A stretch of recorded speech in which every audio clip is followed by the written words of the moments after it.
recording this on March 13th, 2024, and that means two things. I'm really happy that I have a job that lets me say Lepidopter this often, and it's also time for the Darkness News Update, brought to you by Luma. Whether you need a street light or a post top, they've got you covered. Specifically with covers, with shields. These, the Area Max, the OmniMax, the Build Your Own Acorn, all these offer shielding. So if you have any concerns about backlight, about uplight, they have you covered with little plastic shields for all of their products that I've just mentioned. That's evluma.com. The link is in the description. And I want to start out by talking about Brian Mulroney. He was Prime Minister of Canada from 1984 to 1993. He died on the 29th. And I want to point out one of his achievements, the Montreal Protocol.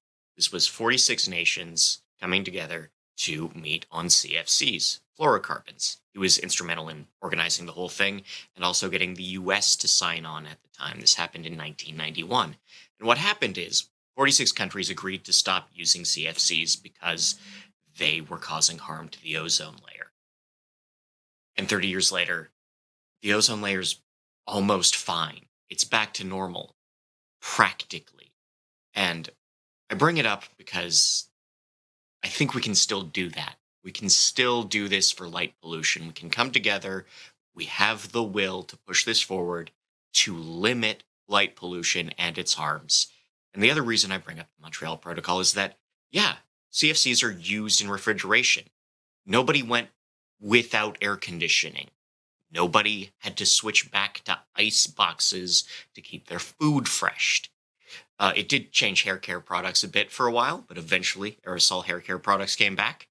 And we can do the same thing again. That's what I believe. That's what the LDF believes. That's what I hope Evluma believes. But let's get into the news, actually, because the Mayo Clinic has found that daylight saving time has a minimal effect on heart health. The spring forward does increase cardiac events during that first work week.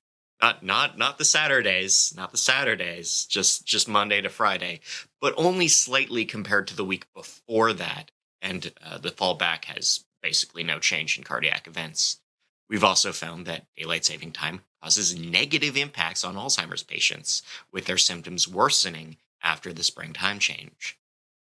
In big news, the International Commission on Non-Ionizing Radiation Protection has issued a joint statement on the harms of short wavelength light, specifically the 380 to 550 nanometer bands, particularly at night. They affirm a number of research sources that we've been talking about this whole time, and they are working to encourage and create exposure guidelines and better lighting indoors and outdoors at night for all of us.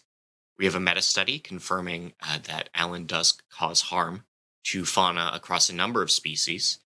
This is a meta-study from the University of New South Wales, finding that 31 vertebrates are found to suffer harms and deleterious effects under Allen, and that actually doesn't change whether their activity cycle is day or night. They're about the same.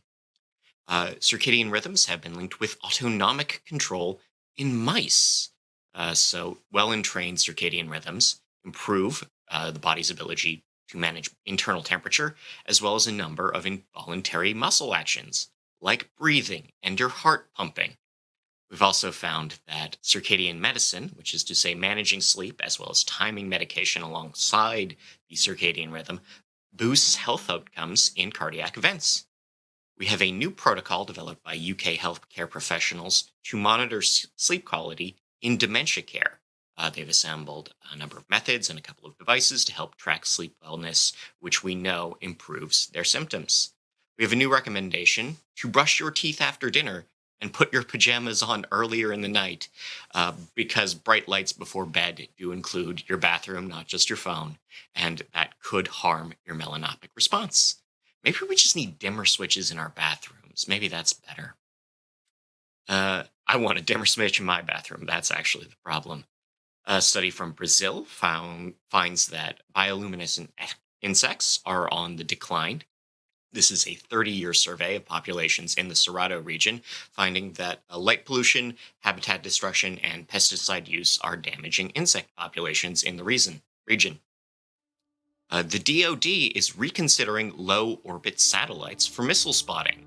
This is a new finding that newer hypersonic devices are just too quick to actually spot from that low a height. We might need higher satellites to track the movement of these devices should we need to. We also have a study from the geography department of the University of Utah that finds that dark sky regions, particularly in the west, particularly in Utah, have a better chance of spotting what are called UAPs. This is unidentified aerial phenomena. What's happening right now in the DOD, the Department of Defense in the US, is that they are trying to encourage civilians and pilots in their forces to report on any object they see that behaves strangely. Normally this has been discouraged, it's often frowned upon, it gets you made fun of, it gets you put up for psych evals, it ruins your chance of getting promoted. But a new generation of unmanned and manned planes and devices in the air just behave differently now. We have drones that move differently, we have large balloons in high altitudes that can carry surveillance equipment, and being able to spot these is becoming a security concern. And I'm going to bring this up because sometimes persuading people is about finding the right angle. And sometimes we can just say, hey, you know what, maybe you don't actually care about moths or fireflies, but if this is an issue of national defense, that's one way to get people's attention. That's right, sky glow could be hazardous to national security, and maybe we could bring that up once in a while. In the UK, they've found that 80% of billboards are in poorer neighborhoods. This is causing ill effects, not just in terms of the health of people exposed to light from the billboards, but also what they're advertising. Rates, this sort of study holds out. It's similar in the US. We see poorer neighborhoods have more advertising outside at night. Ansel Lighting, a manufacturer of lighting fixtures, has been recognized by Dark Sky International, with 12 fixtures getting their seal of approval for only allowing 1% uplight. It's really good directed light. This is not an endorsement, of course. Unless I want to sponsor the show, you can email Greg about that. But I'm just pointing out that this is news. The State Senate of Virginia has passed a resolution to recognize International Dark Sky Week and encourages all its citizens to reconsider light pollution and how they can reduce it at home. Pittsburgh, Pennsylvania has spent $2 million on Allen mitigating lighting in the Allegheny Commons. This is a North Side park. They spent $2 million to improve the lighting in the park as part of the citywide plan on Allen action. Moab, Utah is aiming for a dark sky certification. They're the largest town between Arches National Park and Canyonlands National Park. Both of these are already Dark Sky International recognized parks. Migration season is beginning, and a Lights Out campaign has started up in Fort Worth, Texas.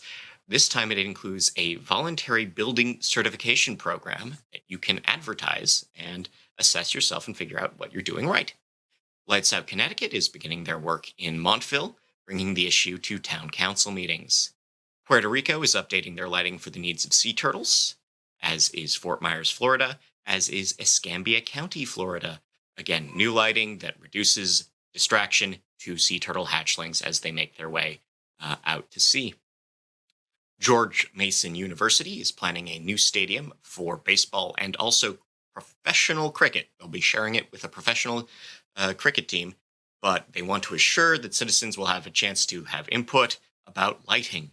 And over in Fort Wayne, Indiana, they have begun a new crime prevention through environmental design program.